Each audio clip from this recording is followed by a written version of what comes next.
न कानून समझते हैं, न सुप्रीम कोर्ट के आदेश को समझते हैं, खाली संविधान संविधान किए रहते हैं। उनके पास कुछ भी नहीं है। हाइड्रोजन बम तो छोड़िए, फुलझड़ी के लिए भी कोई चीज नहीं है। एक तरफ जो है वो हाइड्रोजन बम का गोला और दूसरी तरफ जो है वो हवाबाजी का झोला लेकर के घूम रहे हैं। ये लोग चुनाव हार जाते हैं, हार का दोष खुद नहीं लेते बल्कि चुनाव आयोग को टारगेट कर रहे हैं। हाइड्रोजन बॉम्ब की बात करते हैं, ये तो एक दिवाली का फायर क्रैकर भी नहीं है। राहुल गांधी संविधान समझते हैं। सुप्रीम कोर्ट गए ना, सुप्रीम कोर्ट ने सब दिशा निर्देश किया ना, कोई स्टे किया क्या? न कानून समझते हैं, न सुप्रीम कोर्ट के आदेश को समझते हैं, खाली संविधान संविधान किए रहते हैं। मोटी बात बहुत साफ है, राहुल गांधी को वोट नहीं मिलता तो हम क्या करें? और उनके इस लक्षण से और इस आचरण से, जिस तरह की वो बदजुबानी करते हैं, जिस तरह से प्रधानमंत्री विपक्ष पर हमले करते हैं, देश उनको कभी नहीं वोट देगा। मैं एक ही बात कहूंगा कि वो विपक्ष के नेता हैं, अपनी क्षमता से हैं कि परिवार के कारण है, लोग देश जानता है, लेकिन जब आप विपक्ष के नेता हैं तो कुछ तो संस्कारित बनिए, कुछ तो अच्छी भाषा का प्रयोग करिए। 14 से बोल रहे हैं कि सब मोदी जी की जीत फर्जी है, क्या मतलब है इसका? कुछ समझते हैं आप? राहुल गांधी इस देश की जनता का अपमान कर रहे हैं। राहुल गांधी इस देश के वोटर्स का अपमान कर रहे हैं, जिन्होंने नरेंद्र मोदी को इतना वोट दिया, जिताया। तो अब नहीं समझते हैं, तो जनता फिर जवाब देगी। बम भी आए नहीं आ रहा है। ऐसा है, वो कोई बम ला दे, जैसे एक फुस हो गया ना, पटाखा निकला कर्नाटक वाला, ये भी फुस हो जाएगा। लेकिन सवाल ये है कि ना आपको संवैधानिक संस्था पर विश्वास है, ना आपको चुनाव आयोग पर विश्वास है, ना आपको कोर्ट पर विश्वास है, ना आपको मीडिया पर विश्वास है। आपको कहते हैं गोदी मीडिया, किस पर विश्वास है? सब जो राहुल गांधी कहेंगे वही सही होगा क्या? जिस तरह से एक प्रेस कॉन्फ्रेंस बुलाई और जिस तरह से पूरे देश में देश की जनता को एक झूठ और गुमराह करने का कि हम हाइड्रोजन बम फोड़ेंगे एसआईआर को लेकर के, लेकिन जब उन्होंने प्रेस कॉन्फ्रेंस की तो उन्होंने कहा कि नहीं, आज हम हाइड्रोजन बम नहीं फोड़ेंगे। तो इससे साफ साबित है कि जो बादल गरजते हैं वो बादल बरसते नहीं, और उनके पास कुछ भी नहीं है। हाइड्रोजन बम तो छोड़िए, फुलझड़ी के लिए भी कोई चीज नहीं है।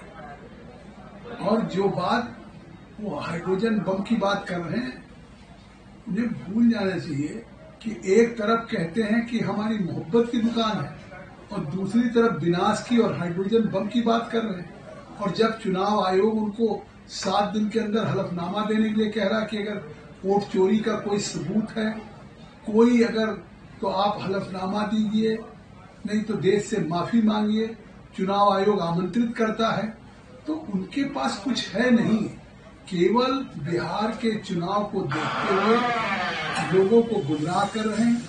और जो आज एसआईआर की उस चुनाव आयोग द्वारा एक निष्पक्ष चुनाव कराने की प्रक्रिया में डोर टू डोर वेरिफिकेशन कर रहा है, तो जो रोहिंग्या और बांग्लादेशी या विदेशी हैं, केवल उनके लिए हाइड्रोजन बम फोड़ने की बात कर रहे हैं और उनके प्रोटेक्शन की लड़ाई लड़ रहे हैं। लेकिन ये सुनिश्चित है कि देश में, बिहार हो, देश में, यहाँ वही मतदाता बनेगा जो यहाँ का नागरिक होगा, रोहिंग्या और बांग्लादेशी नहीं बनेंगे। और इससे निश्चित तौर से मुझे लगता है कि जिस तरह से राहुल गांधी देश के लोगों को गुमराह कर रहे हैं, इससे साबित हो गया है कि उन्होंने बिहार में भी अपनी पराजय स्वीकार की। देखो ये डिफीटेड डायनेस्टी के डिस्ट्रक्टिव डींगबाज या डपोर संघ जो हैं, वो एक तरफ जो है वो हाइड्रोजन बम का गोला और दूसरी तरफ जो है वो हवाबाजी का झोला लेकर के घूम रहे हैं। आप जो है वो किस तरह से फेक एंड फैब्रिकेटेड किस्से और कहानी गढ़ करके जो बोगस वोटर्स हैं उनकी सुरक्षा में लगे हुए हैं, और जो बोनाफाइड वोटर्स हैं उनके बारे में आप खामोशी है आपकी। तो जिस तरह से कांग्रेस कुंठित कटुता के कबाड़ खाने में कैद होकर के जिस तरह के बकवास बहादुरी में लगी हुई है, जिस तरह से भय और भ्रम का माहौल पैदा करने में लगी हुई है, अगर उसको लगता है कि इस तरह के जो है वो बकवास बहादुरी के जरिए इस तरह के फेक एंड फैब्रिकेटेड किस्से और कहानियां गढ़ करके वो जो है वो प्रजातंत्र को जो है वो परिवार तंत्र का बंधक बना पाएगी, ये उसकी गलतफहमी है। और ये वो पार्टी कह रही है जिसने कि 5 दशकों से ज्यादा एक छत्र राज किया है और दशकों जो है वो अपने जो है वो बैसाखी पर सरकारें चलवाई हैं। वो पार्टी ये कह रही है कि वोट चोरी की बात। ये वोट चोरी नहीं है, ये शुद्ध रूप से आप जो है वो जनतंत्र के खिलाफ सीनाजोरी कर रहे हैं, आप जनादेश के खिलाफ सीनाजोरी कर रहे हैं। और जब वोट डिलीट नहीं हो रहा है बल्कि आपका दिमाग डिलीट हो गया है, वोट डिलीट नहीं हो रहा है बल्कि जब जो डेमोक्रेसी है उस डेमोक्रेसी ने डायनेस्टी को डिलीट कर दिया है, तो आपको लगता है कि जो डायनेस्टी का ये जन्म सिद्ध अधिकार है कि सभी वोट उसको मिलने चाहिए, किसी और को मिल गया तो कहेंगे चोरी हो गई और जो है वो इनको मिलेगा तो कहेंगे सब ठीक था। तो ये जो सोच है मुझे नहीं लगता कि ये इनको जो है वो किसी तरह का फायदा करेगी, बल्कि और ये एक्सपोज हो रहे हैं। ऐसा ये सत्ता लोलुप जो सुल्तानों की साजिशी सिंडिकेट है, उस सत्ता लोलुप सुल्तानों का साजिशी सिंडिकेट है, उसका समय समय पर बार बार सुपड़ा साफ हो रहा है। इनका जनाधार जो है वो सिमटता जा रहा है, लेकिन अहंकार जो है वो सिर चढ़ के बोलता जा रहा है। और इसी तरह का इनकी बेवकूफियां, इसी तरह की इनकी बयान बहादुरी या बकवास बहादुरी जो है वो लेकर के अब इस तरह के आप जो है वो फूके हुए हाइड्रोजन बम और छुटी हुई जो है वो बमों के जो है वो लेकर के आपका ये आत्मघाती रास्ता कर घूमेगा तो आपका क्या हश्र होगा, ये आप समझ लीजिए। ये हाइड्रोजन बम की जगह ये दिवाली वाला बम भी नहीं निकलने वाला है। राहुल गांधी पिछली बार भी उन्होंने इसी तरह की पीसी की थी और उन्होंने बाज़ाब्ते प्रेजेंटेशन किया था, कोई असर नहीं हुआ, कोई बात नहीं निकली, झूठी बात थी। अभी भी झूठ का पिटारा लेकर वो आ जाएंगे और कुछ होने वाला नहीं है।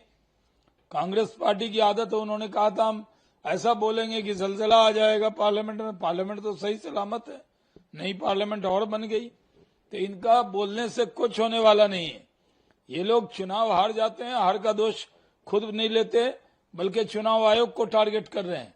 राहुल गांधी अपनी हार की जिम्मेदारी से बचना चाहते हैं। उन्होंने तरीका अख्तियार कर लिया है कि हार की जिम्मेदारी चुनाव आयोग पर थोप दिया जाए, इसीलिए इस तरह की बातें करते हैं। उनकी बात में कोई दम नहीं है। राहुल गांधी एक जासूस बन गए हैं, खुफिया एजेंट, जिनको इतनी जानकारी है इलेक्शन कमीशन के ऊपर कि वो बार बार गलत फहमियां फैला रहे हैं। हाइड्रोजन बॉम्ब की बात करते हैं, ये तो एक दिवाली का फायर क्रैकर भी नहीं है। आप बार बार टारगेट करते हैं ज्ञानेश कुमार जो चीफ इलेक्शन कमिश्नर है। मैं पूछना चाहती हूं, लोकसभा के वक्त कोई वोट चोरी नहीं था, तब जो जीता वही सिकंदर, आप जीते, आपके इतने सीट्स, ये था प्रजातंत्र लोकतंत्र। 8 महीने बाद जब हरियाणा का इलेक्शन हो गया है, महाराष्ट्र का इलेक्शन हो गया और कर्नाटका का हो गया, तब आप उठ के एक दिन ऐसे पेपर फड़कते हैं। मैं बोलना चाह रही हूँ Rahul ji, please theatrics drama बंद कीजिए। देश की जनता बहुत ही शिक्षित है, उनको पता है प्रजातंत्र की खूबी है, कोई कंफ्यूजन नहीं है, कहां भी फॉल्स नैरेटिव्स नहीं स्प्रेड कर रही है जनता, बल्कि कर रहे हैं तो सिर्फ कांग्रेस पार्टी। और आपकी नैया तो डूब चुकी है, ये स्वीकार कीजिए। एक नया विजन प्लान लेके आए देश के लिए तो शायद लोग आप में विश्वास करेंगे।